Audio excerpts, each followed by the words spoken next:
Praise the Lord. மீண்டுமாய் ஆண்டவராகிய இயேசு கிறிஸ்துவின் மூலியமாக உங்களை யாவரையும் இந்த மீடியா நிகழ்ச்சிக்கு மிகவும் அன்போடு அளிக்கின்றேன்.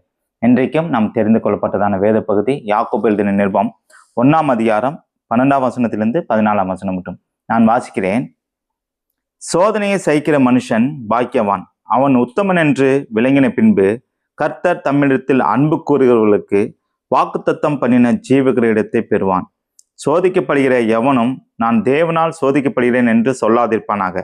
தேவன் பொல்லாங்கினால் சோதிக்கப்படுகிறவர் அல்ல, ஒருவனையும் அவர் சோதிக்கிறவரும் அல்ல. அவனவன் தன் தன் சுய இச்சையினாலே இழுக்கப்பட்டு சிக்குண்டு சோதிக்கப்படுகிறான். இங்கே ஆண்டவர் எல்லா விதத்திலும் நம்மளுக்கு தெளிவா எதனால சோதனை வருதுன்னு ஆண்டவர் இந்த வசனத்தின் மூலமா நம்மளோட கூட பேசியிருக்காரு. லாஸ்ட் வசனத்துல வாசிக்கிறேன். அவனவன் தன் தன் சுய இச்சையினாலே இழுக்கப்பட்டு சிக்குண்டு சோதிக்கப்படுகிறான். நம்மளாவே அந்த சோதனைக்குள்ளாக நம்ம சிக்கிக்கிறோம், மாட்டிக்கிறோம் அப்படின்னு. ஒரு உதாரணத்துக்கு சொல்ல போனா, ஒரு குடிகாரனாவே நான் இருக்கேன்னு வைக்கங்களேன். நல்லா குடிக்கு அடிமையாகி என்னுடைய உள்ளுறுப்புகளெல்லாம் பாதிக்கப்பட்டு நான் ஹாஸ்பிட்டலுக்கு போய் ட்ரீட்மெண்ட் எடுக்க போகும்போது என்ன சொல்லுவாங்கன்னா, உங்களுக்கு எல்லாமே உள்ள லிவரெல்லாம் உங்களுக்கு பாதிச்சிருக்கு, எல்லா விதத்திலையும் நீங்கள் பாதிக்கப்பட்டிருக்கீங்க. இனி நீங்கள் இந்த ஆல்கஹால் எடுத்துக்கிட்டிங்கன்னா உங்கள் உடம்பு கண்டிஷன் ரொம்ப வீக் ஆயிரும், நீங்கள் உங்களோட உயிரை நீங்கள் பாதுகாக்கிறது உங்கள் கையில் அப்படின்னு சொல்லி டாக்டர் சொல்லிட்டாருன்னா, நான் உடனே என்ன பண்ணுவேன்னா, வீட்டில் என்னையே ஆண்டவர் இப்படி சோதிக்கிறாரு, என்னையே கை விட்டுட்டாரு, எனக்கே இந்த வியாதி அனுமதிச்சாரு, நான் என்ன தப்பு பண்ணேன், எல்லாம் பண்ணுற மாதிரி நானும் குடித்தேன், எல்லாம் உலகத்தில் பண்ணாத காரியமாக நான் பண்ணிட்டேன், எல்லாம் பண்ணுறாங்க, அநேக பேர் பண்ணுறாங்க, நானும் இந்த மாதிரி காரியத்தில் நான் போனேன், எனக்கு ஆண்டவர் இப்படி கை விட்டுட்டாரேன்னு நம்ம ஆண்டவர் மேலே பழிய போட்டுருவோம். ஆனால் வேதம் அப்படி சொல்லலைங்க. ஆண்டவர் சொல்கிறாரு, அவன் தன் தன் சுய இச்சையினாலே இழுக்கப்பட்டு, அந்த இச்சையினாலே அவங்க இழுக்கப்பட்டு அதுக்கு அடிமையாகி அதுக்கு பழக்கப்பட்டு எல்லா விதத்திலும் மாட்டிக்கிறாங்க.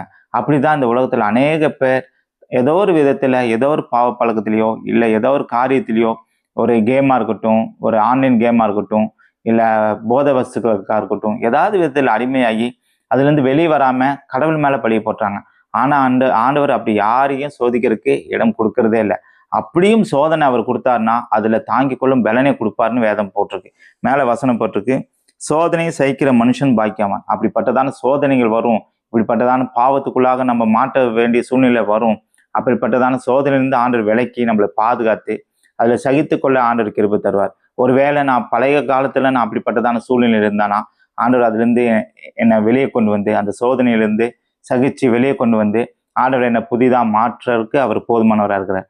இப்படிப்பட்டதான சூழ்நிலையில தான் இந்த உலகமும் இப்போ ஒரு அடிமைத்தனத்துக்குள்ளாக நம்ம போயிட்டு இருக்கோம்.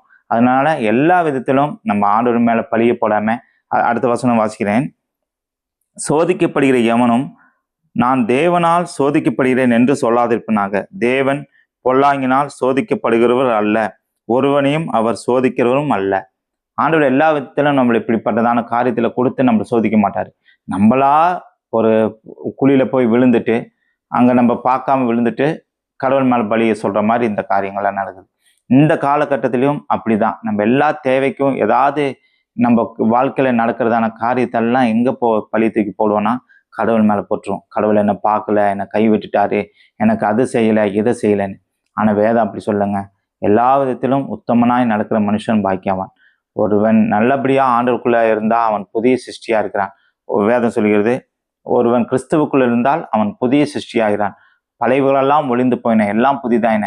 நம்ம பழைய வாழ்க்கை எப்படி வேணா இருக்கட்டுமே, பாவம் செஞ்சதாவே இருக்கட்டுமே, நானும் ஒரு காலத்துல எல்லா விதத்திலும் பாவத்துக்கு அடிமையாகி எல்லா வித கட்டுகள் இருந்த என்ன ஆண்டவர் தேடி வந்து என்னை அதுல இருந்து விடுதலை ஆக்கி இன்றைக்கு உங்க மத்தியில பேச வைப்பாருன்னா உங்களையும் மாற்ற அவர் போதுமானவராக இருக்கிறார். ஒருவேளை இந்த மாதிரி ஏதாவது பாவ பழக்கத்துக்கு அடிமையாகி அதுல இருந்து வெளிவராம இருக்கீங்களா, ஆண்டவர் சொல்றாருங்க, எல்லாவற்றிலும் நம்மளை மாற்றி அவரை நம்மளை புதிய சிருஷ்டியா ஆக்க அவர் எல்லா விதத்திலும் சித்த வைத்திருக்கிறார்.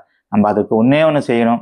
இயேசுவே என் உள்ளத்துல வாங்க, என் பாவத்தை மன்னிங்க, உங்களுடைய பிள்ளையா ஏற்றுக்கொள்ளுங்க அப்படின்னு நம்ம கேட்கும்போது நம்ம எல்லா பழைய வாழ்க்கையிலும் கலந்து போட்டு ஆண்டவர் நம்மளை புதிதாய் மாற்றுவார். வேதம் சொல்கிறது, தன் பாவத்தை மூடி மறைக்கிறவன் வாழ்வடைய மாட்டான், அதை அறிக்கை செய்து விட்டுறவனும் இரக்கம் பெறுவான்னு ஆண்டவர் சொல்றாரு.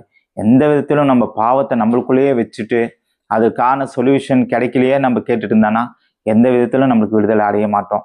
அந்த பாவத்தெல்லாம் நம்ம அறிக்கை செய்து ஆண்டவர் சமூகத்துல முழு இருதயத்தோடு, முழு பலத்தோடு, முழு ஆத்மாவோடு நம்ம அன்பு கூறும்போது ஆண்டவர் எல்லா விதத்திலும் நம்மளுக்கு விடுதலை கொடுத்து நம்மளை அவருடைய பிள்ளையா ஏற்றுக்கொண்டு எல்லா விதத்திலும் அவர் நம்மளை போஷிக்க எல்லா விதத்திலும் வழிநடத்த அவர் போதுமானவராக இருக்கார். இன்றைக்கு ஒரு தீர்மானம் எடுங்க. இப்படிப்பட்டதான சூழ்நிலை இருக்குமா, ஆண்டவர்கிட்ட கேளுங்க. எல்லா விதத்திலும் உங்களை நடத்துவார். மீண்டுமாய் கர்த்தருக்கு சித்தமானால் அடுத்த வாரம் ஞாயிற்றுக்கிழமை நம்ம சந்திப்போம். God bless you. Praise Lord.